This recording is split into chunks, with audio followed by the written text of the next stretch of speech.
बिस्मिल्लाहिर्रहमानिर्रहीम। अस्सलाम वालेकुम व्यूवर्स, की हाल चाल थोड़ा ठीक हो। आज मैं बना रही हूँ दाल गोश्त। इसको आप घुटी हुई दाल गोश्त भी कह सकते हो। इसके लिए मैंने 1 कप ली है चना दाल और आधा कप इसमें मूंग दाल शामिल करेंगे। अच्छे से इसको मैंने साफ़ कर लिया था और इसको हम तकरीबन आधे घंटे के लिए भिगो कर रख देंगे। चैनल पर नए हैं सब्सक्राइब कर लीजिए और अगर वीडियो अच्छी लगे तो लाइक भी कर दीजिएगा। यहाँ पे लिया है मैंने 1 कप ऑयल। एक बड़े साइज़ का इसमें हम प्याज शामिल कर देंगे और हल्का सा इसको गोल्डन ब्राउन कर लेंगे। अब इसमें हम ऐड कर देंगे 1 खाने का चम्मच लहसुन अदरक का पेस्ट डालने के बाद हम इसको तकरीबन 1 मिनट के लिए हल्का सा ब्राउन कर लेंगे और इसके बाद हम इसमें ऐड करेंगे मटन मैंने यहाँ पे लिया है 1 किलो। अब इसके साथ ही हम इसमें ऐड कर देंगे टमाटर, एक बड़ा साइज़ का, 2 से 3 इसमें हरी मिर्चें मैं शामिल कर रही हूँ। और इसकी स्मेल गोश्त की ख़त्म हो जाए उसके लिए मैंने इसमें दालचीनी के 2 छोटे पीस मैंने इसमें ऐड कर दिए थे। इससे एक तो खुशबू भी अच्छी आती है और जो गोश्त की जो हीक सी होती है ना वो भी बिल्कुल ख़त्म हो जाती है। और नमक इसमें 1 टीस्पून या हस्बे ज़ायक़ा, रेड चिली पाउडर 1 टेबलस्पून या हस्बे ज़ायक़ा, और इसमें कुटी लाल मिर्च 1 टीस्पून मैंने इसमें ऐड कर दी है। इसमें हल्दी 1 टीस्पून मैंने ऐड कर दी है और इसको 3 से 4 मिनट के लिए हम भून लेंगे।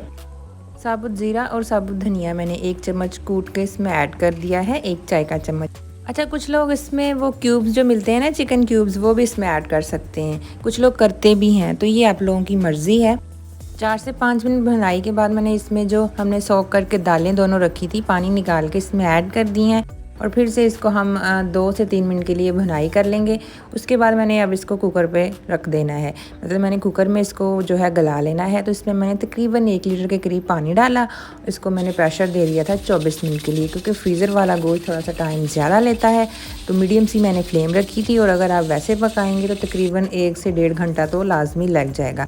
तो ये देखें दाल बिल्कुल गल गई है और गोश्त भी हमारा हो गया था 24 मिनट प्रेशर के बाद। तो मैंने इसके जो हल्का सा पानी है इसको ड्राई करूँगी और थोड़ा सा मैंने दाल को इसमें ऐसे हल्का सा चम्मच चला के तो इसमें कह लेंगे डिज़ोल्व सा कर लिया। अगर आप बिल्कुल दानेदार सी रखना चाहते हैं आपकी मर्ज़ी है।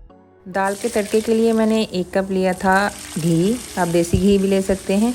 इसमें मैंने थोड़ा सा प्याज डाल दिया, लाल वाली मिर्चें डाल दी, कश्मीरी मिर्चें डाल दी और साबुत ज़ीरा, और मैंने इसमें लहसुन चॉप किया हुआ 2 कलियाँ जो छोटी होती है ना वो डाल के 30 सेकंड के लिए हाई फ्लेम पे मैंने इसको फ्राई सा कर लिया। उसके बाद मैंने इसको शूं शां वाला तड़का लगा दिया।